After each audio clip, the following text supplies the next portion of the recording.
Welcome, Zoomers and YouTubers. I don't have anybody live today, so I can't welcome them. But welcome to this incredibly sunny situation in our yoga studio today. We're going to do a practice that's a yin practice, but it is meant to unlock the spine and perhaps tensions, good or bad, in our body. And I will let you know how to manage these, but we all know how to breathe. We do that automatically, but in this practice, these lowest ribs are going to be what you're going to be thinking about moving. You're going to be thinking about moving them in and moving them out because, like an accordion, because at the base of your ribs is the diaphragm. And the diaphragm is one of the muscles in our body that holds on to stuff. So the more that we can allow that diaphragm to relax or train it to relax based on our exhale and our inhale, mostly the exhale, the more that we can actually release tension without having to be on a yoga mat. We can just be walking and we start to feel these lowest ribs or become aware of it, and all of a sudden, we feel so much better.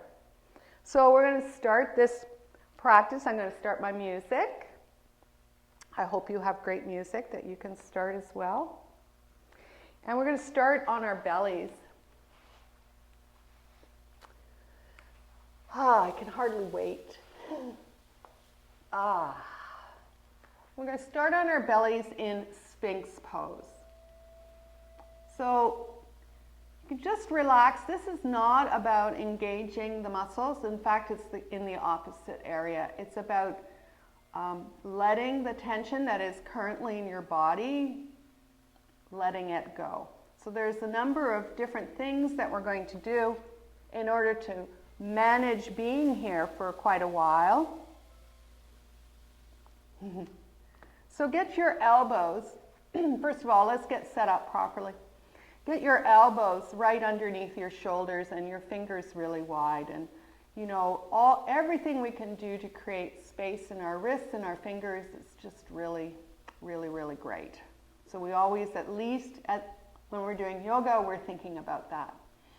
Now, for some of you, if your pelvis is really tight, you can have your feet a little bit wider, but if you can manage to have the roots of your toes touching gently, that would be great. The other thing that's going to happen here is as we hold our chest up and our head on top of our spine, it gets a little bit tiring, and all of a sudden the shoulders drop. So I want you, when you feel that, to pull your forearms towards your toes. And I'm thinking right about now you're starting to feel the tension in your, no, we won't call it tension, the release in your low back. The other thing that might happen is you really do get tired of holding your heavy head, which is a lot of weight. If you're really smart, it might be 9 pounds, otherwise 7. You know what I mean. It varies. It's a lot to hold up on those neck muscles, especially if you haven't practiced doing that. So here's another tip or another strategy. And each of these things you can move between as we hold this pose. You can bring your elbows forward, which I really like to do because of my body, the DNA in my shoulders. You can bring the palms together. So the elbows are forward, the palms are together. It's like you're triangulating support. As the feedback gets to be a little bit more in your low back, I'd like you to find your 10 toes, press the 10 toes into the floor. This is another strategy. So that you feel your ankles lift, and then pull your forearms back. And you'll feel this stretch in your tummy. And then when you release the legs, you've created a little bit more space for the low back. Now, dropping your head every once in a while, that's fine. And maybe looking over your left shoulder, or maybe looking over your right shoulder. That's also great. I feel this so much when I look over the right shoulder. Whew. Or you could just look forward. Now, the accordion, the lowest rib moving. This is going to be this breathing, going back to your breath. It's going to be your biggest strategy to hold these poses. So yeah, in our yang flow classes, they refer to them as yang, which is very, energetic, muscle through them. If you're strong, jumping through them, quick transitions between one pose and another. During those things, we don't release as much tension. When we hold a pose together, and this is always done as a group because there's no way that you're gonna want to do this on your own. So doing it in a group, we are encouraged to hold these poses way longer. But this lowest rib thing, this is where you're gonna go. When you inhale, feel the air go right to your pelvic floor, and when you exhale, lowest rib relaxes even more, thinking of your diaphragm. So yin and yang. So the yang practice was very, very popular for many, many years, and it continues to be very, very much a thing all over the world. In North America, where people want to be very efficient with what they're doing in their yoga practice, and they want the strength and the flexibility and the breathing and all of those things. But over the fullness of time, if you do these repetitive, strong transitional movements, you might create injury. And injury is very common, especially if you keep repeating the same things. So the yin practice was developed to sustain our ability to be yangy in everything, in all our sports, etc. And this yin practice has allowed me to continue to have strong flow even after many, many years. So yeah, the body reacts to too much flow, also reacts to too much yin. So you want to have that balance in your week if you do yoga every day. So I'm just going to let you in on a little bit of a secret here. Most of the pieces of music that we listen to are 3 to 4 minutes long, and we're going to be listening to at least 1.5 more songs. So if this is starting to climb up into your neck, you could always move up into a cobra if your body will allow it. If you have that movement, then support your body with your arms. Your hands can be wide. Remember, the other things that you can do is press your toenails into the floor, lift your ankles, pull with your hands to the back of the mat. And exhale and let something go. And you can always move between some of these spots, but in a gentle way, not in a yangy way. And then maybe you drop your head and you look at the floor, and maybe you look over your left shoulder. Maybe you look over your right shoulder.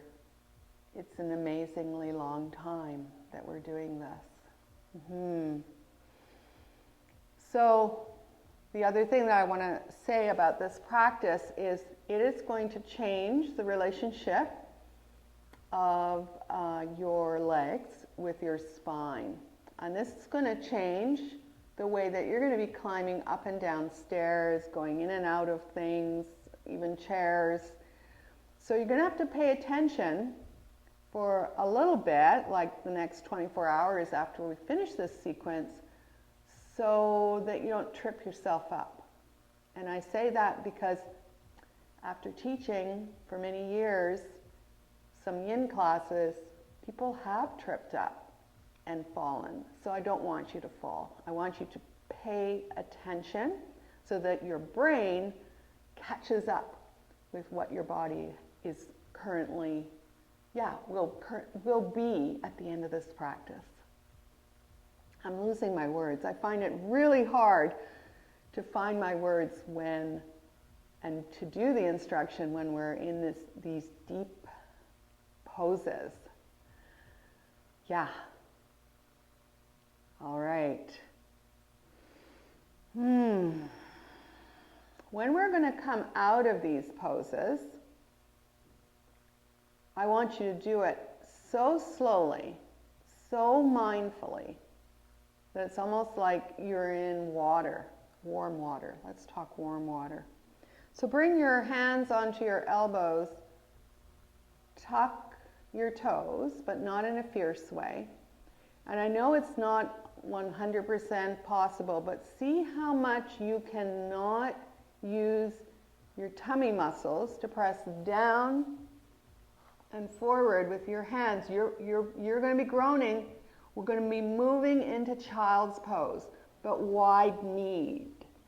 Oh my goodness. So bring one knee to the long side of the mat, the other knee to the other side of the mat. Those of you who cannot do child's pose, I'm thinking, Howard, if your knees are really bugging you, go on your back and do the same shape. You'll get the same benefit. So go on your back, bring your knees out, and hug them. Everyone else, if you've got a block, this would be really great to block up because, your neck. My goodness. Block up the forehead. Ugh. So having your knees wide-kneed child's pose is the first, like I said, my words. It's the first pose. It's the easiest to get into. But there's still some more room that we can get into in terms of our low back. And remember that lowest rib. Make that lowest rib move out on an inhale, and on an exhale, feel the lowest rib and let the tummy hang. This is one of the things with this practice is you will get a Buddha belly out of this one because we are going to be tilting and relaxing that pelvis forward, and you're going to think, oh, my pants fit differently, but it's good. It's a good thing. You're finding more space. So for those of you who feel like you can move, you could bring your knees, oh my goodness, bring your hands onto the floor and bring your knees towards each other. Oh. And you can continue to put your forehead on your block, or for those of you who have really curvy backs or really would enjoy it, tuck your chin in, roll your shoulders down, palms open to the ceiling near your feet. And breathe. Now, because your tummy might be all squished up with your legs, the place where you can breathe is into your back body, which is really, and the side body.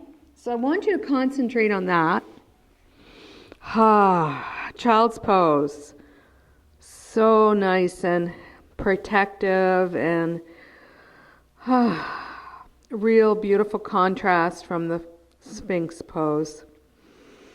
Keep breathing. Keep imagining that your low back is spreading out. It's like a sponge filling up with water, getting a little heavier. And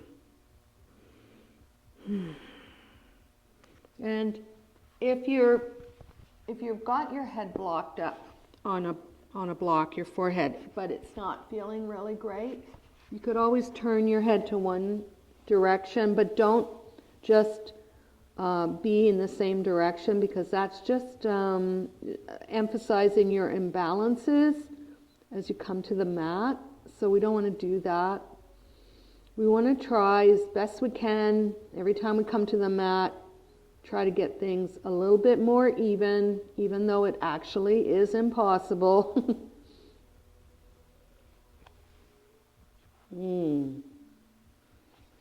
Rolling the shoulders down, palms open to the ceiling if you're in a really, really tight little child's pose.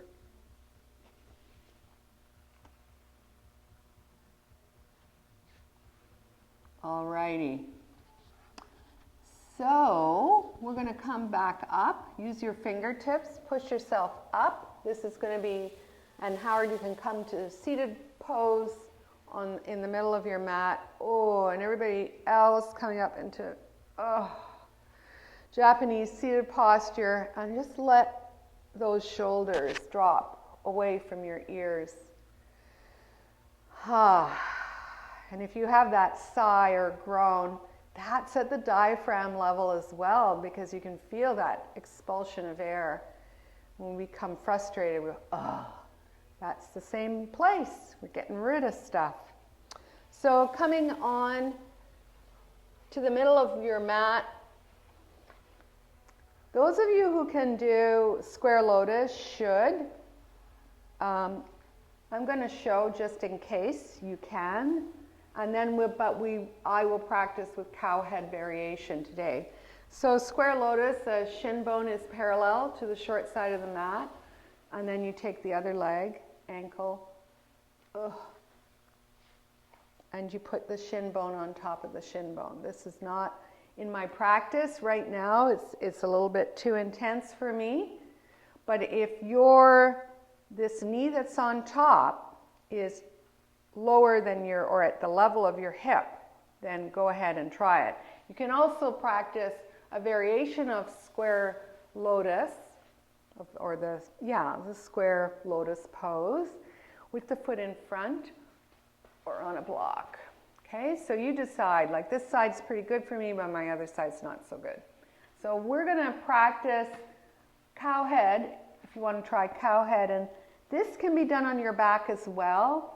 So for those of you who have knee issues and this is not a good thing, you can do this on your back by crossing knee over knee.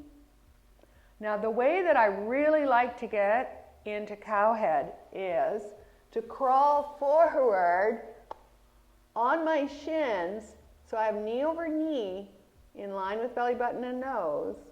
So I come forward and I just hang for a little bit. And I feel my legs get a little heavier and kind of move away from my hip sockets, the femurs, and then I can come and sit and it's more comfortable.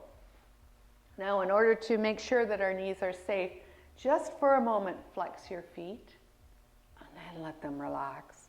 And then for those of you who need to build up the space between your chest and your thighs, you can use your blocks.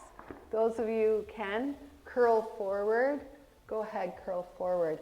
And the good news is we're going to be here for a while. So you've got to be at a place where you can handle it. If you have a bolster, that's another cool thing to get the bolster. I'm going to pretend my blocks are bolster and have them up at an angle, because maybe you need the bolster length in order to feel comfortable in this pose. You can just have it at an angle and then allow your forehead to relax into it. So again, your strategy is the breath. So every exhale is like, I feel that lowest rib come in. Every inhale, you feel the lowest rib expand. The other thing I like to do when the tension starts to really come up is just to wiggle a little bit, just like change it up, change your mind. Yeah. So we're going to be here for a while. Get happy with it.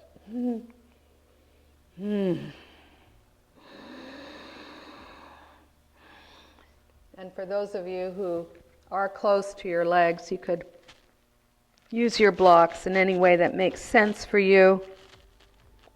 I've put left leg over right, but it doesn't really matter which one you started with.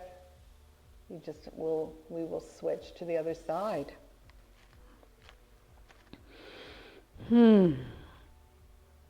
Breathing. And of course your strategies here are maybe you move over a little bit, over to the left. I'll do all the groaning. Whew. Or over to the right, noticing. So you do it slowly. If you're on your back, you could do the strategy of allowing the legs to move away from your chest, taking a breath, and then on the exhale, pulling the legs back towards your chest, trying to keep your low backs on the floor, but it's really difficult, and so just do your best. Using your fingertips, go slow. So the most important part about the whole yin, well, there's two. The breath, really concentrating on the breath, and the second thing is the slow transitions out of a pose. Because if we think of our bodies, if we go really fast, we go back to how the muscles and the tendons are holding those bones, like an elastic. We want that elastic to turn into something else. I like the sponge, a wet sponge idea. So we're coming up, we're relaxing our shoulders. I always feel like tension moves up the spine, so we want to release that.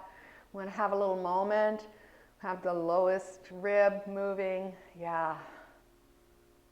And then leaning back, use your fingertips.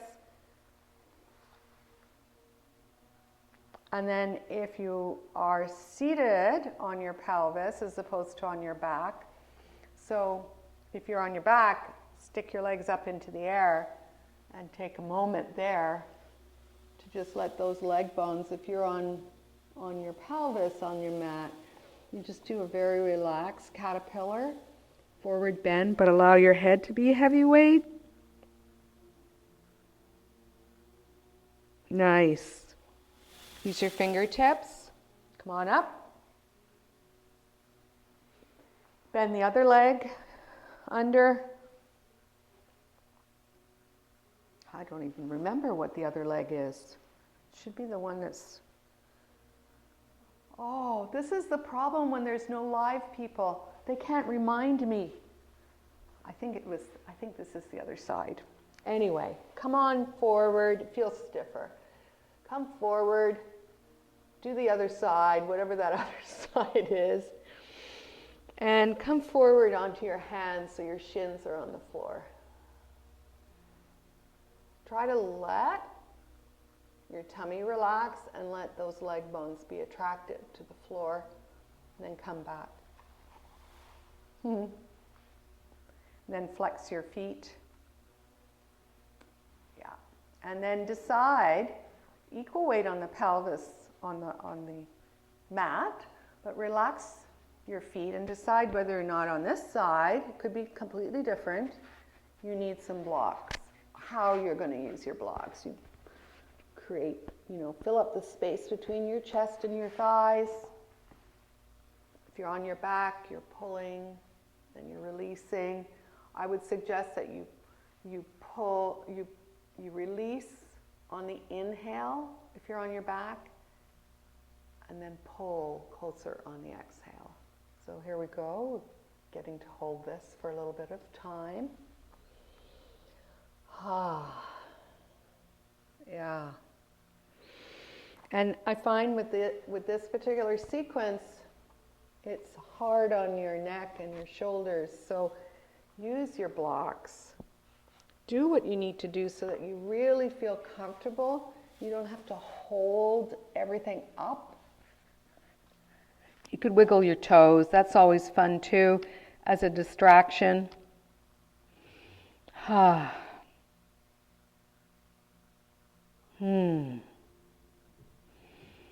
And just as with the other side, if this starts to get a little bit too much information, you could wiggle from side to side.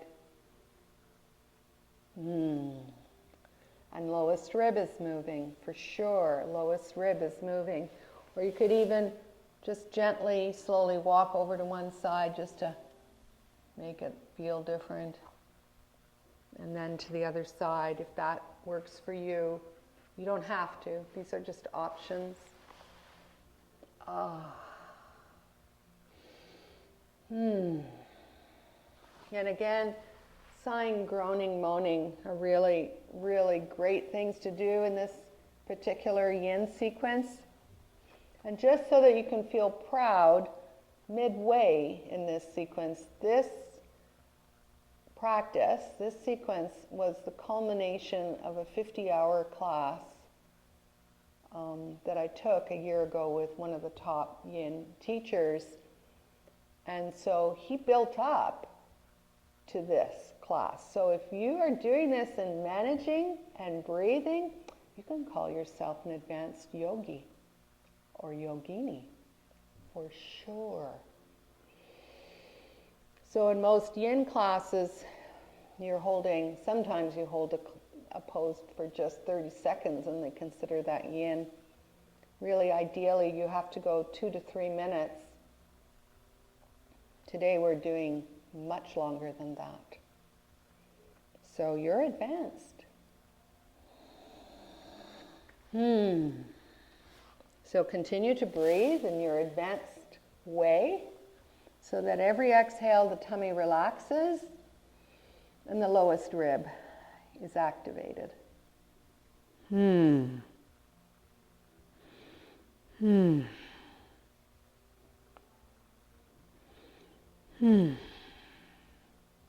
can sigh, groan, moan, letting more and more of the stuff out, letting the information be cleared, like a reset.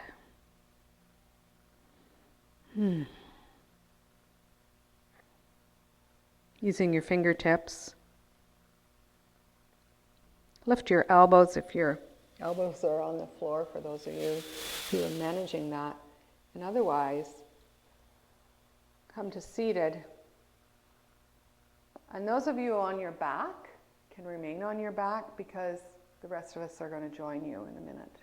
One moment. We're going to just stay here as we come into a neutral position with our torso vertical so that we can feel the weight of our back going into the mat, into the pelvis. So try to see if you can't even that out best you can, even though our legs are crossed like this. Now for the movement so that we can groan. Lean back onto your fingertips. Oh, I'll groan with you. Move the bottom leg forward. Oh my goodness gracious. And then the other leg. Hip width apart or even wider. If you've got some flesh to pull back, go ahead. Just to have the ability to tilt because we're creating all of this space. And then come on down. Caterpillar. The next thing that we're going to do is a chest opener. So we are going to be on our backs. And we've done this a few times in a few sequences where we get our blocks set up as a T at the top of our mat. I'll just move so you can see. So the long side will be the part that goes along our spine. It doesn't go to the base of our neck or to the base of the lowest rib. It's in the middle, between our scapula.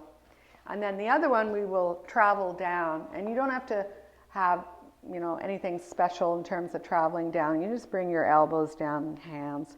And then find that block that you've set up. Get it in between your scapula. Oh my goodness, this is feeling incredible. And then get the other block and bring that into the middle of the back of your head at the highest level. Now, for those of you who can, you can extend your legs. So that's a long lever, especially if you're a tall person. Let's say James. Yeah. And Nolan, I think I remember you as being tall. So anyway, whatever. if you can manage to feel comfort by extending your legs as long levers, then go ahead and do that. Otherwise, you could bring the soles of your feet together and your knees out, which will make your legs quite shaky, or tent your knees towards each other, or have them hip width apart. I'd like your arms out to the sides so that you can really feel your armpits opening up in the front of your chest. Now, this is a great pose to feel your lowest rib move. And often it is very helpful when we're first learning how to breathe in yoga to touch your lowest rib. So maybe you have a chance right now, find your lowest rib, puff it out, hold it so you know where it is, and when you exhale, feel it go all the way inside your body. Yeah, releasing information. Now this pose can, if your body is open, this pose now, because we've done so much work in the lower extremities, there is a possibility, but you're not going to jut your chin out too much, to lower your head on the next level of the block.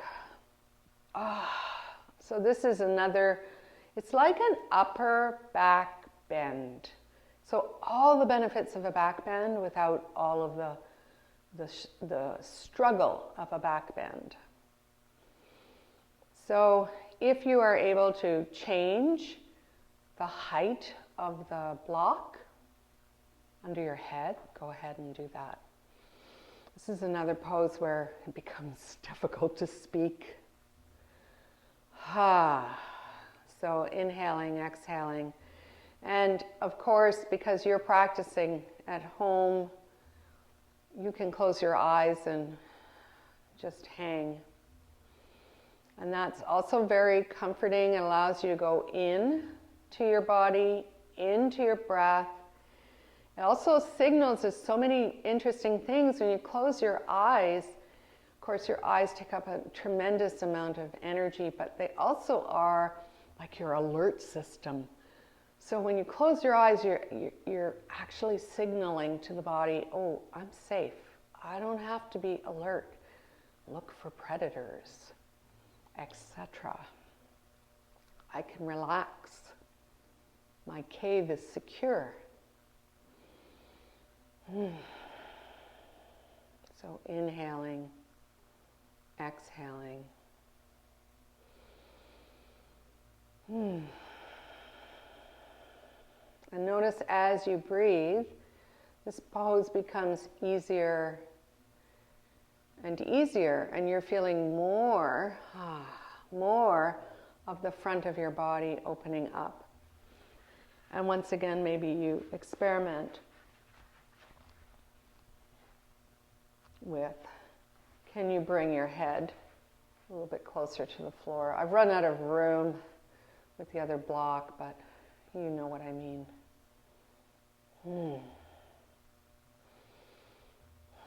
To get out of this pose, to retain the space we've just created in our front body, we have to go really slowly, really mindfully. First thing we're going to do is bring our elbows close into our rib cage, arms are 90 degrees, fingers to the ceiling. And we're going to dig our elbows in, can roll over to whatever side works for you. Keep your chin tucked in as you roll over to whatever side. You can use a block. It's kind of handy for your head. Your knees are bent. Your arms are forward.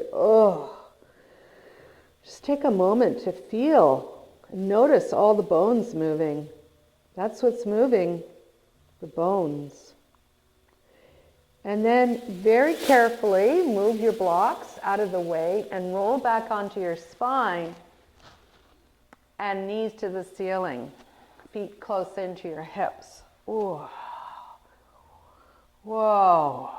And this is like one of those, I like to call it the infinite pose, because if we stayed here for a really super long time, we could be still feeling movement. So if you feel like you don't have enough room in your spine because it feels all scrunched up, dig your elbows in, inchworm your body a little bit longer and away from your pelvis. And this will be continual. So as we lie here, you'll notice, oh, I need more space with my neck. I'll lift my head with my hand and move my head a little bit further away. And then the key area is the softening of the back of your heart between your scapulas. So I like to tent my knees here, but you do you. You can extend your legs as well. But see how much you can soften between those scapula. And of course, the lowest rib is moving. And on the exhale, you soften the back of your heart. Nice. We're going to continue on our backs. And we're going to explore cowhead pose on our back. So have your lumbar curve, have your cervical curve. Bring your legs up to the ceiling. And that feels already a little bit difficult. Just take a moment to let that happen. Then you're going to cross right leg over left. And you're going to grab whatever part of those legs you can grab. So Howard gets to do this twice today. So you want to inhale, move the legs away. So it's like you got your air in your Buddha belly and your lowest rib. And when you exhale, you soften your belly, bring your legs a little closer. So we can use movement, a little bit of gentle movement here. And lift your head, reposition it as you need. So you inhale, the legs move away. Exhale, lowest rib comes in, legs come closer. Notice that it gets a little deeper. There should be no issues around your knees. You can keep your knees safe by not grabbing the edges of your feet. Grab your ankles or on top of your knees or wherever you can grab. And you could flex your toes to keep your kneecaps in line. If you don't need to, then don't. If you feel your knees are good today. So inhale, move the legs away. Exhale, soften the belly, lowest rib comes in. Oh, squish. Squish and feel. Now, every once in a while, you could bring your belly button to your backbone just so that you can feel, are you even on your sacrum?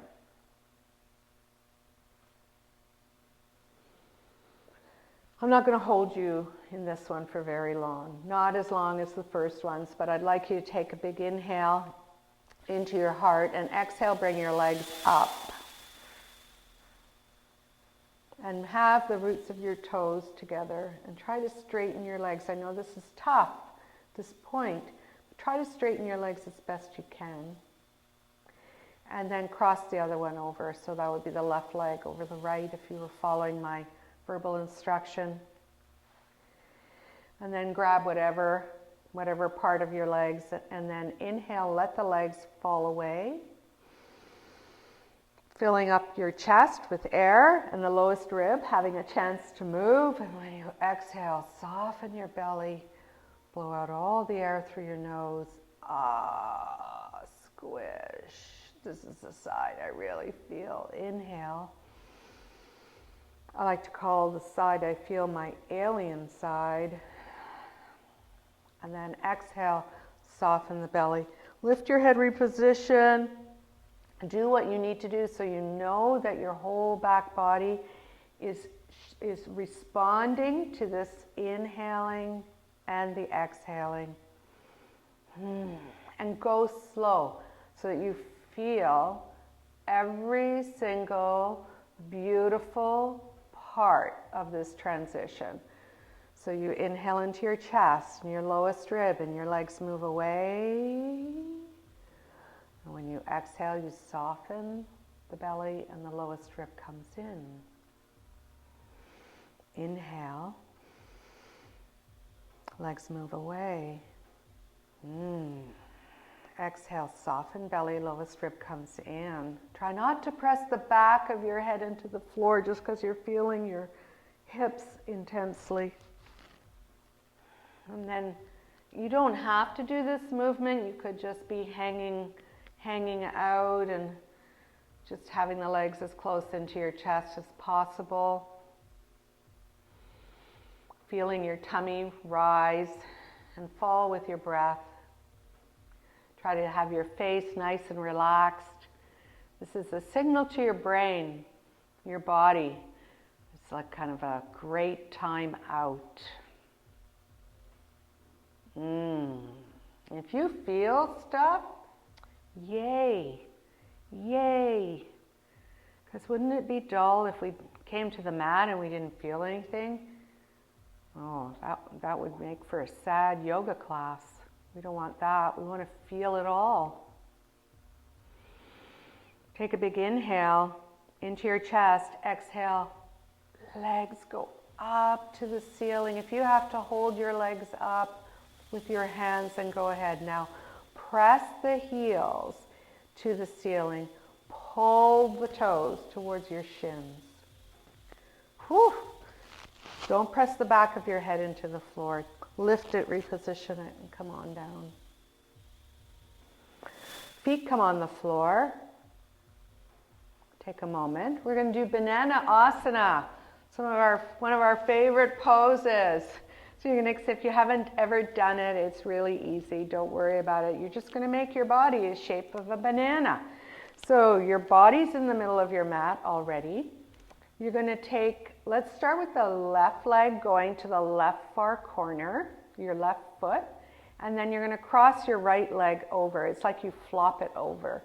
For those of us who have some buttocks, you're going to lift and pull the flesh of the buttocks over to the left so that you have room to anchor your right buttock on the floor and your right hip. That's directionally where you want to anchor all the weight. And then you're going to dig your elbows in. You're going to move your torso over so that your head is facing the far left corner. And you're going to try to make your whole body the shape of a banana. Interlock your fingers to the webbing and bring the hands behind your head, elbows out to the side. And you're going to wait until the right side of your body starts to open up and you're scrunching up the left side. Whoa.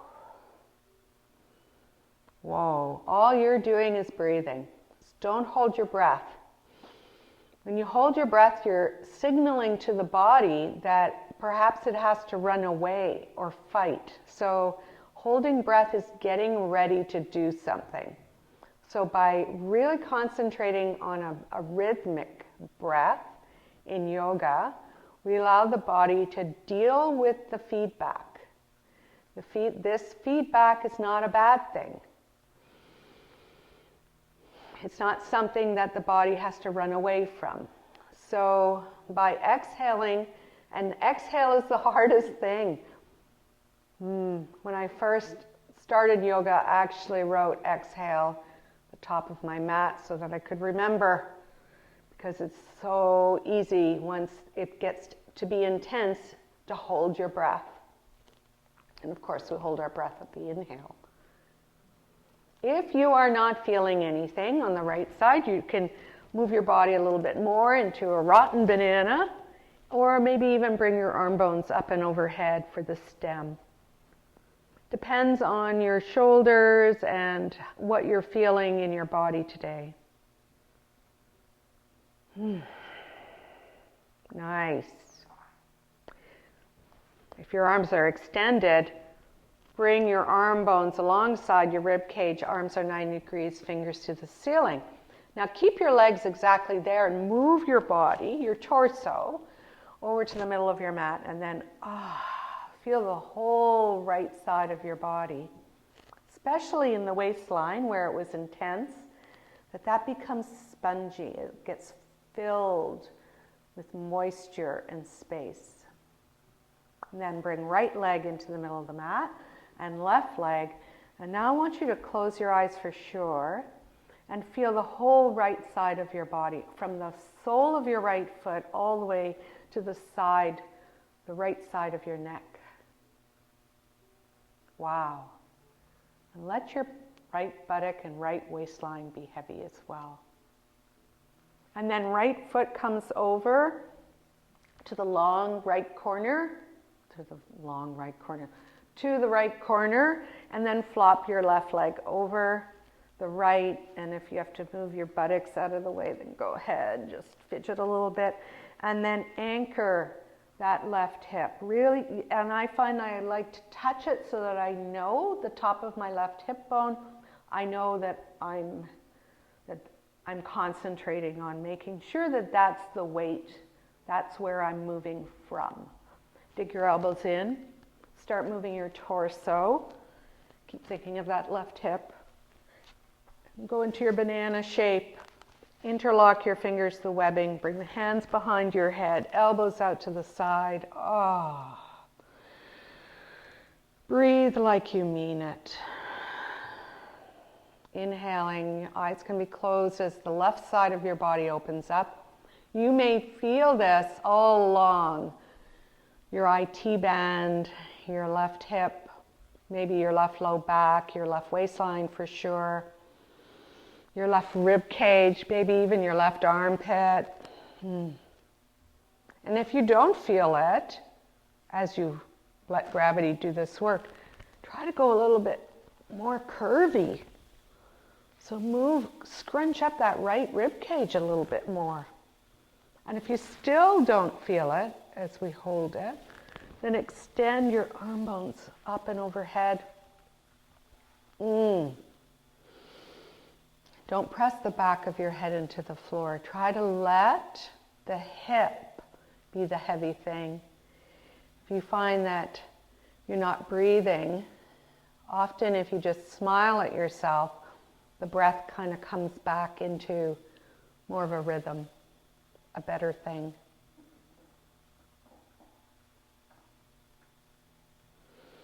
Nice. Keep breathing.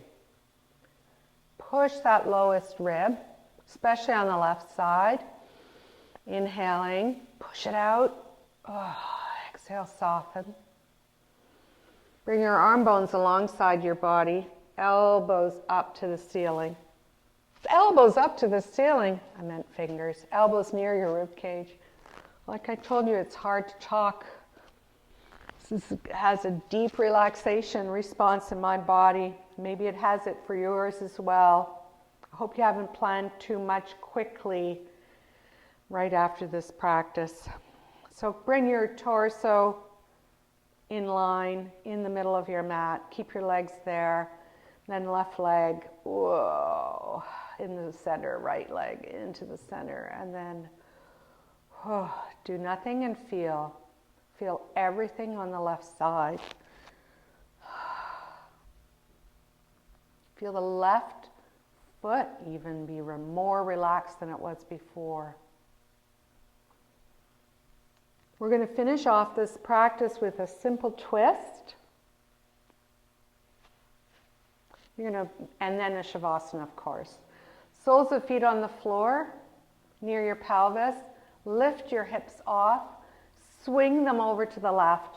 Land your right buttock. Allow your knees to flop over to the right. If you need your blocks to block up the earth, to fill in the space between the earth and your body, go ahead and do that. Or if you need a block between your knees, go ahead and do that. Dig your elbows in, make your torso a little bit longer, inchworm it longer. And then if you are able easily to look to the left, go ahead. And if you can fling your left arm bone out, back of shoulder, back of left shoulder is on the floor. Right hand can be a heavy weight on your left thigh. And again, use your breathing strategy to push air. We're still creating space here in the left low back, in the left armpit, all those places. Nice. If this is a pose, if you have the freedom of time today and you are a YouTuber and you really are getting a lot out of this twist, then stay in it for as long as you'd like and stay in your Savasanas for as long as you like. There's no rush. Dig your elbows in, arms are 90 degrees, fingers to the ceiling. Land your feet onto the floor, knees to the ceiling. Rock your hips over to the right, lifting the hips, rock them, swing them. Left buttock on the floor, side up. Allow the knees to fall over to the left. Dig your elbows in, elongate your spine. Move it over a little bit to the left and then fling your right arm bone out so the back of your right shoulder is on the floor and your arm is a heavy weight. And then left hand on top of your right thigh. The leg bones are below the level of the belly button, so there's lots of space for breath. Inhaling, exhaling.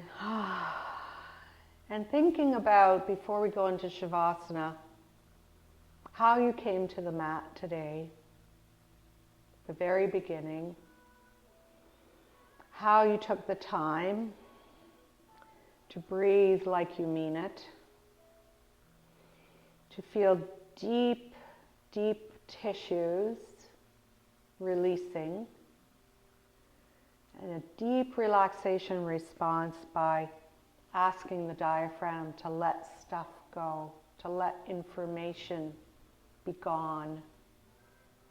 Nice. Roll onto your spine, dig your elbows in. For those of you who have your music playlist, you can maybe grab it. Don't pop up, go to the side and then come up.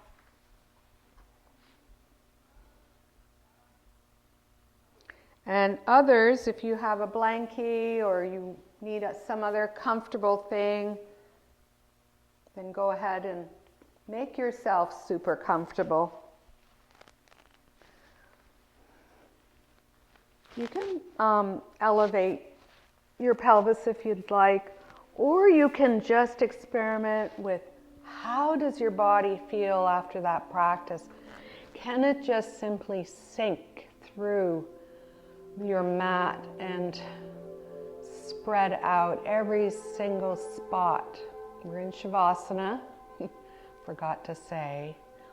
Every single spot that is touching the floor, you can imagine it getting heavier, spreading out more, becoming more puddly. I like that word. Now I'd like you to check in on your face. Can you make your forehead soft? Your eyebrows, the space between your eyebrows, your jaw. Can you feel your tongue at the top of your palate? Your throat soften. Your whole face soft. Your whole body and mind letting go.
taking a big inhale, keep your eyes closed.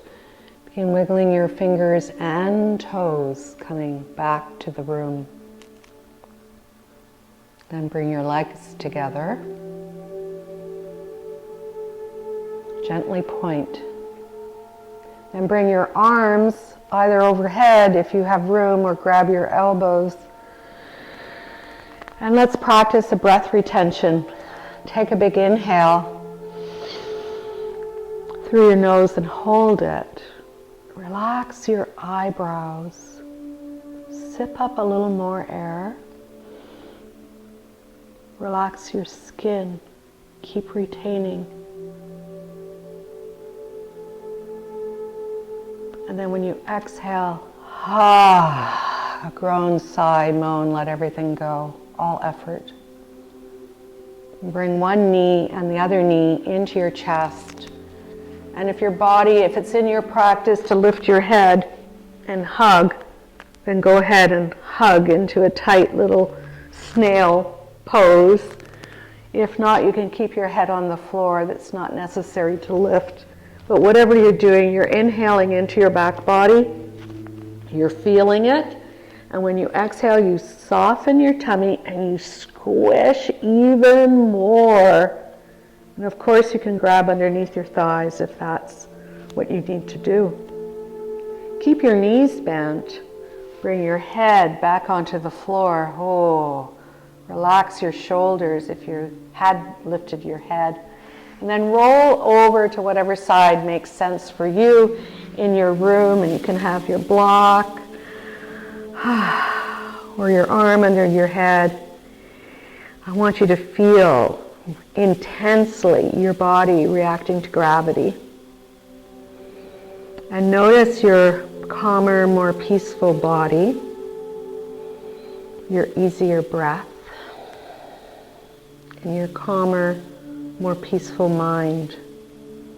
And this state that we have right now is yours whenever you need it by simply inhaling, pausing, exhaling, and feeling.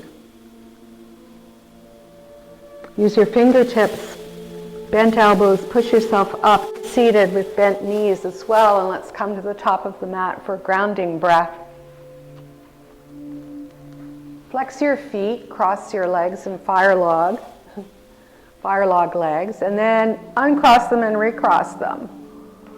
And then rub your legs awake so that your nervous system, you know where your legs are. Bring your hands into the middle of the chest. Today we're going to separate the hands just a little bit, fingers wide, so that we can feel the heat from the right hand to the left hand. And then we're going to bring the hands together, and then we're going to feel the right hand on the left hand on the right, and then together.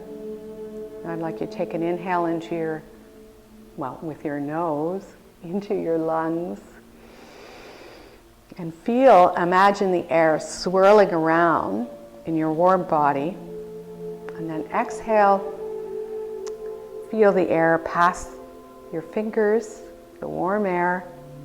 And this is the perfect moment to practice gratitude.